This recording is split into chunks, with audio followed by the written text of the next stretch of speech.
জয় গুরু। ইষ্টপ্রাণ দাদা ও মায়েরা, আজ ইষ্ট প্রসঙ্গে গুরুত্বপূর্ণ তথ্যগুলি জেনে নেব। পয়লা মে শুক্রবার হবিষ্যান্ন। জেনে নেব হবিষ্যান্ন ব্রত পালনের সঠিক নিয়ম পদ্ধতি ও কী কী দ্রব্যের প্রয়োজন। ভিডিওটি লাইক করে প্রচুর শেয়ার করবেন। এই চ্যানেলে নতুন হলে চ্যানেলটি সাবস্ক্রাইব করে পাশের বেলটি বাজিয়ে রাখবেন। ফেসবুকে দেখে থাকলে পেজটি ফলো করবেন। এবারে বিস্তারিত। আগামী পয়লা মে শুক্রবার জগজ্জননী শ্রী শ্রী বড়মার ৫৬তম তিরোধান তিথি। সেদিন সৎসঙ্গীদের হবিষ্যকৃত।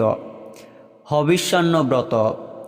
হবিষের দিন সংযতভাবে ইষ্টমন্ত্র জপ পরায়ণ হইয়া থাকা, ত্রিসন্ধ্যা স্নান করা, বৃথা বাক্যালাপ বর্জন এবং মধ্যাহ্নে হবিষ্যান্ন গ্রহণ করায় বিধেয়।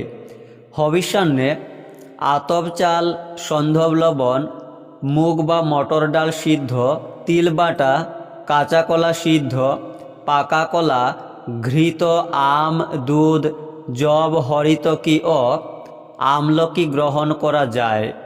দিনের একবার পরিমিতভাবে বিধিমত হবিষান্ন গ্রহণ করিতে হইবে এবং তাহা ছাড়া নেহা তৃষ্ণাবোধ করিলে অপরাগ পক্ষে জল গ্রহণ করিতে পারা যায়। ভিডিওটি প্রচুর শেয়ার করবেন। জয় গুরু।